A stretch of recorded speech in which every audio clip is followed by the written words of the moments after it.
Alrighty, so the past two videos, let's break them down. The first video, I explained the instructions for your short story Foursquare project. The second video, I read the sniper to you and I modeled how you should be highlighting as you go, right? Any quotes that stand out to you, highlight them or underline them. Any lines that you think reflect the character's personality or the way they're thinking or behaving, you should underline it or highlight it. If you see quotations that you feel reflect conflict, right? The four different types of conflict: character versus self, character versus character, character versus nature, and character versus society. You should be highlighting, marking, and underlining those as well. And then lastly, any line that you feel reflects the message, right? What is the author trying to get across? What is the lesson that they're trying to teach us? What's the big takeaway of your stories? Okay, you should be marking it, underlining it, highlighting it, and writing in your copy. Okay, so now I am going to share with you my finished product of the short story Foursquare. Oh my gosh, what a tongue twister. Okay, so let's look at our whole class example and I'm going to walk you through it, okay? So the two notable quotes that stood out to me in the sniper are the following. The first quote that stood out to me is, "Then the sniper turned over the dead body and looked into his brother's face." Ah, what a line. What a way to end the story. Can you imagine being in the throes of war, thinking you succeeded in killing your enemy, only to realize that your enemy is your flesh and blood? That is a standout quote. That I feel reflects the major theme of the story, right? War affects us in negative ways. War tears apart families. War alters and transforms our identities, our sense of selves and community. That is why I chose that first quote. The second quote I chose is, "Weakened by his wound and the long summer day of fasting and watching on the roof, he revolted from the sight of the shattered mass of his dead enemy. His teeth chattered. He began to gibber to himself, cursing the war, cursing himself, cursing everybody." Why I chose this quote is because at the beginning of the story, this dude's excited, right? This protagonist is grinning. He's so excited he can't eat. That says something about his character. And so at this moment, he sort of is disgusted with his choices, right? He's disgusted with the fact that he just killed his enemy, and he's cursing this whole situation, being involved in the war and his role in that war. So I felt like this quote not only reflected the theme, but also really reflected the character's development in this story. Okay, so your quotes should be equally as powerful when you read your own stories. Let's move on to conflicts now. So there were many different types of conflicts. I chose 3 just to give you an idea of what I'm looking for when you're writing your own, okay? So the first one is character versus society. Now, I chose character versus society because the protagonist is in a civil war, right? He has no choice in this. His environment, his government has decided to do this. And he must fight in that civil war. So that is a reflection of laws, social norms, etc. So that is why I chose character versus society, okay? The second one I saw, character versus self. So the protagonist must fight in this civil war. He must get up every day. He's isolating himself, and he has to kind of hype himself up to murder people, right? To murder his enemies. And you see in the quote that I chose that this is not an easy thing to do, right? He is struggling internally with this decision that he has made to join this war, to take up the cause, and to be a sniper. So that is why I chose character versus self, because he's battling himself internally with this decision and his role. Lastly, character versus character. So, put my laser pointer, character versus character. So the protagonist is trying to kill an enemy sniper and is shot in the arm.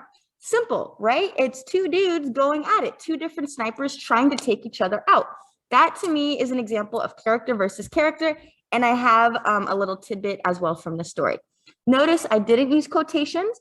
I didn't really go into depth, right? I gave a sort of overview, identifying the type of conflict and then giving a very, very specific example from the text as to how that conflict is reflected. Okay, let's move on to character analysis. So this protagonist is an interesting fellow, right? He has, for as short a story as this is, he develops quite a bit by the end. So take a look at what I wrote for my analysis. So the protagonist is a skilled Republican soldier and sniper. He is very young and he is a fanatic and extremist. So I got this from the very first couple lines of the story, right? We know he's a Republican soldier. Now, this is different from American Republicans, just so you know. This is in Ireland. But we know he looks like a student and he's a fanatic. Now, when you're a fanatic, you are in it, baby. You are like an extremist. You are in for the cause, no holds bar. It's really hard to sort of rein you back in. So I think that's an important part of his character, right? Again, he's smiling, he's giddy, he's excited to kill. That is a reflection of this person's character. Let's continue. He is a risk taker, right? He smokes that cigarette. He decides to take the risk. That says a lot about who he is. So he's a risk taker. And while this serves him well when trying to execute his enemies, this actually serves to hurt him when he lights that cigarette because it puts him at risk. While he is extremely tough because he kills while injured, right? He wraps up his wound. There's a bullet in his arm and he's wrapping it up with his teeth. That's pretty tough to me. So while he's tough because he kills while injured, it's that skill that actually serves to harm him and harm his family. It's that skill to kill that destroys him internally and destroys his brother physically. Okay? So that's what I gathered from all of the context clues, all of those passages that I highlighted as I was reading. I was gathering evidence to analyze his character and the development of the protagonist, okay? So that is what I'm looking for.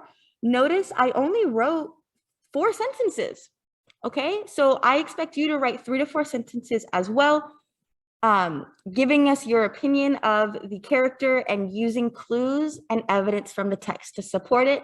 Notice again, I did not even use a quotation, okay? Now let's move on to the last portion, theme statement. This one is a little tougher and will probably require in-person guidance from me, which I'm happy to do. So let's take a look at my theme statement. Remember, theme is different from topics. Topics are one word: racism, violence, war, greed, lust, right? Whatever, happiness, wealth, right? All these different things, topics that are a part of the human existence. The theme is the message around those topics. What does greed do to humanity? What does wealth do to human beings? How does violence and power affect human beings? Okay, a theme always has to deal with the universal issues, meaning they touch all humans across time and space. Okay, just a little recap. So let's look at my theme statement. One prominent theme in The Sniper is that war dehumanizes us. We've used that word a lot this year. When you dehumanize someone, you take away their humanity. You turn them into objects, okay? You turn them into animals. So I feel like this story is showing how war turns human beings into objects and we lose that human connection. That's my argument, okay?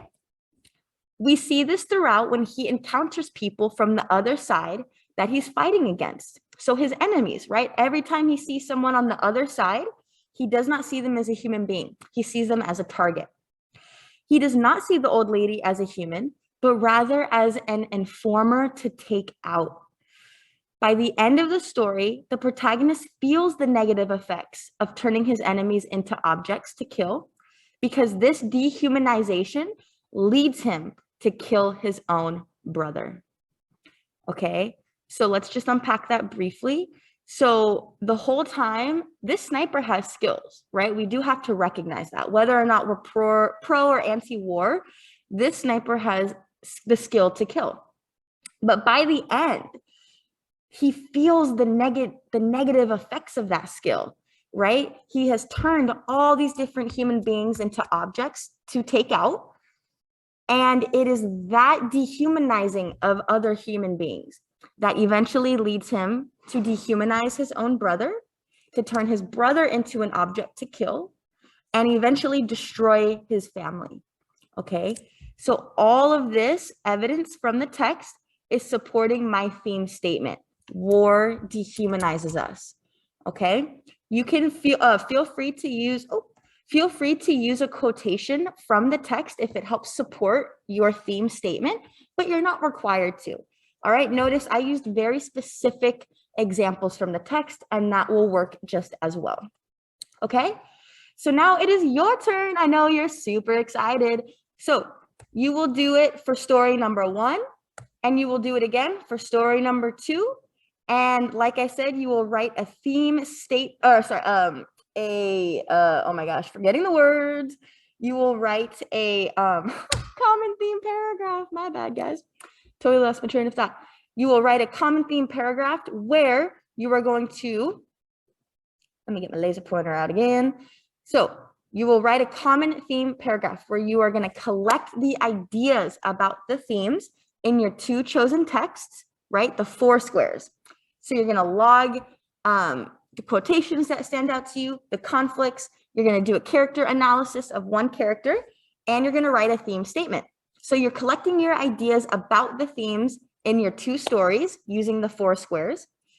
Number 2, you will identify the central problem or conflict that the characters faced in both stories. Number 3, you will reflect on the parts of the story that pertain to these problems. So you're not looking at irrelevant parts of the story, right? Everything you're writing about in this common theme paragraph is going back to the common theme, okay? So make sure you're looking at relevant parts. Number 4, how to write a common theme paragraph. You are going to think to yourself, what is this story teaching me about this problem? Okay, remember, there's a lesson to be learned in all of these stories. So what is the story teaching you? Number 5, how do different characters react to the problems or issues? Remember, we're not only looking at commonalities, but we're looking at differences, okay? These authors are very, very different from each other, different cultures, different languages, different genders, different regions. So how do these different characters in these different situations react to similar issues or problems, okay? And then lastly, number 6, you will reread closely, okay, to see how theme works in certain critical scenes. So again, you will have to go back to both stories and really dig into what is the message and how is the message being reflected in certain scenes. Okay, so we're sort of zooming in more and more narrowly, okay, to look at how theme is being reflected in certain scenes. All right, and that is how you write a common theme paragraph. I will be here to guide you